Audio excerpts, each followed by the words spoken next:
전략을 좀 말씀해 주신다면 어떤 부분이 있을까요? 네, 기본적으로, 우리 투자자분들께서 꼭 명심하셔야 될 게 펀드에 투자하는 거, 역시 이제 주식에 투자하는 거 아닙니까? 네, 주식을 그렇죠. 편입하는 게 펀드 상품이기 때문에 결국은 주식시장에 투자하는 게 이 펀드에 투자하는 거랑 뭐 일맥상통한다고 말씀을 드릴 수 있는데요.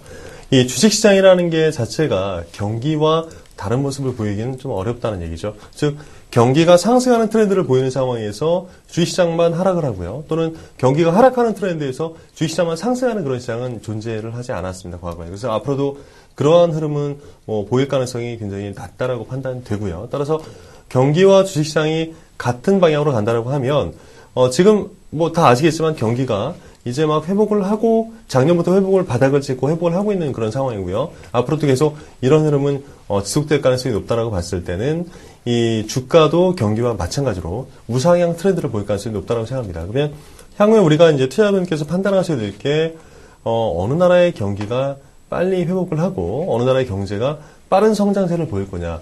여기에 초점을 맞춰서 투자하는 게 가장 중요하다는 생각이 들고요. 그런 의미에서 봤을 때는 이 중국 시장이 향후에 물론 다른 이머징 시장도 있습니다만 이 대표적인 가장 크게 세계적인 성장세를 이끌 만한 나라라는데 이견을 달고 있는 전문가는 없고요. 따라서 이 중국의 성장세를 놓고 본다라고 하면 이 장기적으로 이 중국에 대한 투자는 계속적으로 이루어져야 된다라는 생각이 듭니다. 단지 이제 올해 초반 들어서 최근에 중국 증시가 다소 주춤하고 있는 모습을 보이고 있는데요. 올해 중국 시장을 놓고 봤을 때 가장 큰 화두는 정부에서 어느 만큼의 이 긴축 정책을 펴느냐가 화두가 될 것 같습니다. 따라서 이 정부에서 지금 유동성이 굉장히 많이 풀려 있는 상황이기 때문에 유동성이 과거 2007년처럼 버블 어떤 그런 모습으로 가는 것을 막기 위해서 아마도 이제 중국 정부에서 올해 이 긴축 정책 또는 금리 인상이라든가 또는 지급 준비율 인상이라든가 이런 정책들을 다소 필 가능성이 있는데 그 피는 정도에 따라서 올해 중국 증시의 어떤 흐름은 좀 이렇게 달라지지 않을까라는 생각이 듭니다. 정부에서 강력한 긴축 정책을 편다라고 하면 증시가 좀 조정을 받을 수도 있겠고요. 네. 반면에 시장에서 예상하는 정도의 긴축 정책을 편다라고 하면 증시는 계속해서 우상향 트렌드를 보일 가능성이 높다고 생각하는데 저희의 판단에는 아직까지 전 세계 경기가 완연한 회복세를 보이고 있지 않고요. 또 중국도 마찬가지로 계속해서 성장을 해나가야 되는 나라이기 때문에 정부에서 강력한 긴축 정책을 펼 수는 없다라고 다들 판단을 하고 있는 상황이고요. 따라서 시장에서 예상한 정도의 긴축 정책 또는 우리가 출구 전략이라고 하는 그런 전략들이 나오면 증시는 크게 영향을 받지 않을 가능성이 높다라고 판단을 하고 있고요. 뭐니 해도 올해 중국 경제의 그 성장세는 올해 GDP 성장률을 예상하는 그런 폭이 9.5%에서 두 자릿수 성장을 예상하고 있기 때문에 굉장히 양호한 그런 경제적인 모습을 같이 올해도 이끌어 나갈 가능성이 높다라고 판단을 하고 있는 상황이고요. 또 아울러서 정부에서 작년에 발표했던 그런 정책, 경기 부양책을 작년과 올해에 걸쳐서 약 4조 위안에 걸쳐서 우리나라 돈으로 대략 단순 계산해 보더라도 800조 원 이상의 어떤 그런 돈인데요. 그러한 어마어마한 돈을 쏟아부어서 경기 부양책을 올해까지 쏟아붓겠다고 발표를 했습니다. 따라서 올해까지는 이러한 경기 부양책들이 계속해서 시장에 영향을 미쳐서 중국 시장이 좋은 그런 흐름을 이어갈 가능성이 높다고 판단되기 때문에 증시도 이러한 경제의 좋은 흐름과 맞춰서 갈 가능성이 높다고 생각이 됩니다. 네. 그리고 이제 마지막으로 아무래도 해외 펀드다 보니까 그 환매를 신청을 했을 때 특히 중국 정부 같은 경우에는 해외의 어떤 자금의 송금 규제라든가 이런 부분도 좀 있어서 주의해야 되지 않을까 싶은데요. 예, 맞습니다. 지금 잘 지적해 주셨는데 중국 본토 시장에 투자하는 펀드 같은 경우는 이 중국 정부에서 이 제재를 가하고 있는 부분이 하나 있어서 투자하실 때 조금 유념을 하셔야 되는데요. 네. 중국의 외환 당국 같은 경우에 해외 송금을 규제를 하고 있어요. 그러니까 해외에서 중국 내륙으로 투자한 자금들은 허용을 하고 있습니다만 이 투자한 자금을 다시 이 해외로 송금할 때 어떤 이윤이라든가 이런 게 발생해가지고 또는 원금을 본국으로 송환할 그런 어떤 그 기회가 있어서 네. 해외로 이제 송금을 하는 그런 케이스가 있을 수 있지 않습니까? 근데 그런 케이스가 있어도 정부에서는 월 1회에 걸쳐서만 해외로 송금을 할 수 있게끔 규제를 하고 있어요. 그래서 지금 중국 펀드, 본토 펀드들이 다 마찬가지인데요. 이 투자자분들께서 투자를 하시고 나서 자금이 필요해서 환매를 요청하신다 해도 매월 25일 하루만 환매 자금을 받을 수 있습니다. 네. 따라서 이런 부분들을 꼭 명심을 하셔야 될 것 같고요. 따라서 이제 최대 이 중국 본토 펀드에 투자를 하셨을 경우에는 내가 투자한 자금을 환매해서 다시 수령하는데 최소 12일에서 최대 오래 걸릴 때는 40일까지 네, 걸릴 한 수 달이 있다. 넘게 걸릴 수도 있군요. 그렇죠. 그러니까 내가 환매를 언제 요청하느냐에 따라서 매월 25일 날만 이 환매가 이루어질 수 있기 때문에 네, 마치 월급날 같습니다. 맞습니다.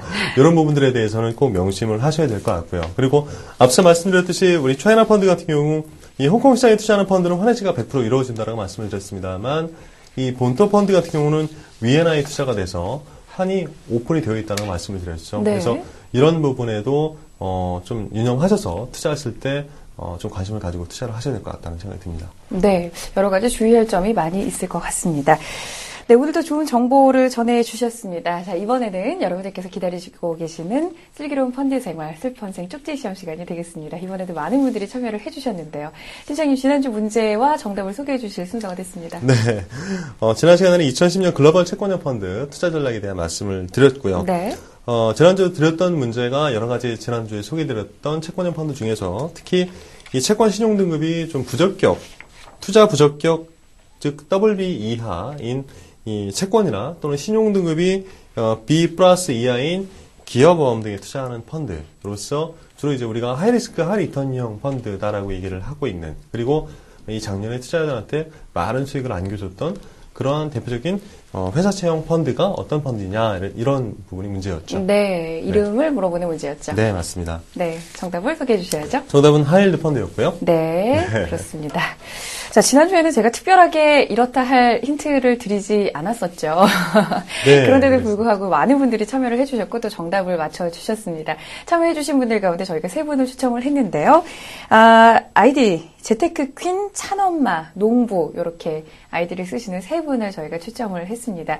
이 3분께는 저희가 경제 관련 도서를 상품으로 보내드리도록 하겠습니다. 정확한 상품 수령 방법은 저희 슬기로운 펀드 생활 프로그램 게시판을 참고해 주시면 좋을 것 같습니다. 자, 이번 주에도 문제가 나가고 또 여러분들의 참여를 기다리고 있는데요. 어떤 문제 준비해 오셨나요, 팀장님? 네, 이번 시간에는 중국 시장에 대한 자세한 설명을 좀 드렸죠. 네. 그래서 특히 중국 본토 증시에 투자하는 펀드에 대한 설명도 많이 드렸고, 또 홍콩 시장에 투자하는 펀드와의 차이점, 각각의 특징에 대해서 설명을 드렸는데요. 처음에 제가 말씀드렸던 부분, 이 중국의 증시 구조에 대한 설명을 잠시간 드렸었는데, 이 중국 본토 증시가 아까 앞서 2개의 지역에 크게 이 거래소가 있는 구조라고 말씀을 드렸죠. 그러면 오늘 소개해드린 중국 본토 증시는 총 몇 개의 거래소로 지금 현재 구성이 되어 있는지가 네. 오늘의 문제입니다. 굉장히 쉬운 문제라고 네. 생각이 듭니다. 아마 이제 슬기로운 펀드 생활 저희가 이 프로그램을 시작하고 이름을 묻지 않는 퀴즈가 처음인 것 같습니다. 식상하실 것 같아서 숫자. 네. 뭐 알파벳 앞부분 조금만 아신다면은 금방 맞추실 수 있을 거라는 생각이 듭니다. 자, 이번 주에도 여러분들의 많은 참여를 기다리고 있습니다. 정답 아시는 분들, 뭐 오늘 여러 가지 방송 내용 말씀을 드렸는데 그 중에서 아주 기초가 되는 부분 정도만 잘 들으셨다면 뭐 얼마든지 정답을 맞추실 수 있을 거라는 생각이 듭니다. 정답 아시는 분 저희 프로그램 다시 보기 페이지로 들어오셔야 되는데요. 다시 보기를 하시면 밑부분에 퀴즈 참여하실 수 있는 창이 보이실 겁니다. 그쪽으로 참여를 해주시면 이번 주에도 역시 저희가 3분을 뽑아서 상품을 보내드리도록 하겠습니다. 여러분들의 많은 참여를 기다리고 있겠습니다.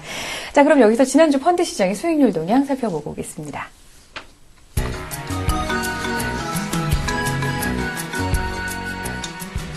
네, 펀드평가사 제로인이 22일 아침 공시된 기준 가격으로 펀드 수익률을 조사를 했습니다. 일반 주식 펀드가 1.44%의 주간 수익률을 기록하면서 코스피 상승률을 밑돌았습니다. 배당 주식 펀드는 한 주 동안에 1.47%의 수익을 냈고요. 또 코스피 200 지수를 추종하도록 설계된 인덱스 펀드 주간 2% 넘게 상승을 했습니다. 2.12% 상승하면서 주식형 펀드 가운데서 가장 높은 성과를 기록을 하면서 눈길을 끌었습니다. 이에 비해서 코스닥 강세에도 불구하고 중소형주는 좀 부진한 흐름을 보였죠. 중소형 주식 펀드 주간 마이너스 0.25%의 수익을 기록을 하면서 앞의 상황과는 조금 다른 그런 모습으로 한 주를 마쳤습니다. 주식 투자 비중이 주식형보다 낮은 일반 주식 혼합펀드와 일반 채권 혼합펀드는 각각 0.74%와 0.48%의 수익을 나타냈습니다. 한 주간의 채권 금리는 최근 급락에 따른 차익 실현 매물 출회 및 또 중국 중앙은행의 채권 발행 금리 인상과 국내 경제 지표 호조 전망 등 여러 가지 요인이 나오면서 소폭 상승 마감하는 모습을 보였는데요. 이에 따라서 일반 채권 펀드가 마이너스 0.26%의 저조한 수익률을 기록을 했고요. 또 듀레이션이 2년 이상인 중기 채권 펀드는 0.02%의 성과를 기록했고 1년 미만의 초단기 채권은 0.06%의 성과를 보였습니다. 다음으로 펀드 자금 동향 살펴보도록 하겠습니다. 지난 22일 현재 공모 국내 펀드 순자산액은 한 주 동안에 2조 7천여억 원 정도가 증가를 했습니다. 그래서 모두 159조 7,731억 원으로 집계가 됐습니다. 코스피가 1,700선을 탈환한 이후에 차익 실현성 자금이 꾸준히 좀 유출이 되는 모습을 보였는데요. ETF를 제외한 주식형 펀드 설정액이 5,945억 원이 감소를 했는데 코스피가 급등하면서 순자산액은 3,200여억 원이 증가해서 모두 66조 6,434억 원으로 집계가 됐습니다. 지난주에 대량 자금 유출이 있었던 MMF로 자금이 좀 많이 유입이 됐는데요. 2조 3,359억 원이 유입이 되면서 국내 공모펀드 설정액 합계는 1조 7,492억 원이 증가하는 모습을 보였습니다. 제로인 분류 기준으로 공모 해외 펀드, 역외 펀드를 제외한 공모 해외 펀드 설정액 살펴보도록 하겠습니다. 역시 22일 현재 61조 3,458억 원으로 직전주에 비해서 한 2,700억 원 정도가 감소를 했습니다. 2,658억 원이 감소한 것으로 집계돼서 역시 자금 유출이 계속된 것으로 나타나고 있습니다. 순자산액은 해외 펀드 자금 유출 및 글로벌 주식시장이 하락세를 보이면서 1조가 넘게 하락을 했는데요. 모두 1조 3,566억 원이 감소하면서 48조 6,971억 원을 기록을 했습니다. 해외 주식형 펀드 최근의 이슈라고 하면은 아무래도 이제 비과세 폐지가 이슈가 됐었는데요. 해외 주식형 펀드 비과세 폐지에 따른 환매가 좀 이어지는 모습을 보였습니다. 같은 기간 동안에 ETF를 제외한 해외 주식형 펀드 설정액 모두 2,500억 원 정도가 감소를 했습니다. 유형별로 살펴보면 글로벌 신흥국 주식 펀드에서 가장 많이 빠져나갔는데요. 모두 607억 원이 빠져나갔고요. 또 중국 주식 펀드도 465억 원으로 자금 유출이 좀 두드러지는 모습을 보였습니다.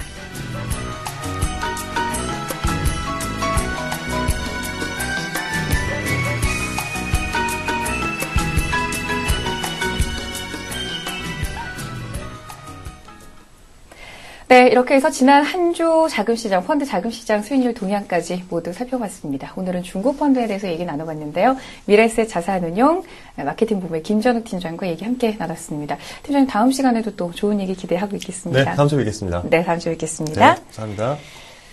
자, 슬기로운 펀드 생활 마칠 시간이 다 됐습니다. 그런데 한 가지 안내 말씀을 좀 드리죠. 앞서서 이제 저희가 슬기로운 펀드 생활 쪽지 시험을 매주 진행을 하고 또 오늘도 문제를 내드렸는데요. 많은 분들이 참여를 하고 계시고 많은 분들이 정답을 맞춰주고 계시고 그래서 그중에서 저희들이 이제 한 3분 정도 매주 추첨을 해서 상품을 드리는데 안타깝게도 상품을 찾아가지 못하시는 분들 다시 말해서 이제 뭐 정확한 주소라든가 저희들이 확인 절차를 거치는데 확인 절차가 마무리되지를 못해서 상품을 보내드리지 못하는 경우가 종종 있습니다. 때문에 조금 안타까운 그런 분들이 계시는데요. 당첨되신 분들 가운데서는 저희 슬기로운 펀드 생활 게시판을 꼭 참고를 해주셔서 상품을 받아가실 수 있도록 해주시면 참 좋을 것 같습니다. 다시 한번 슬기로운 펀드 생활 게시판 한 번씩 가끔씩 들러주시면 좋을 것 같다는 말씀을 드리겠습니다. 네, 슬기로운 펀드 생활 여기서 이만 마쳐야 되겠습니다. 다음 주 화요일 오전 8시 30분에 여러분들 다시 찾아오겠습니다. 시청해주신 여러분 고맙습니다.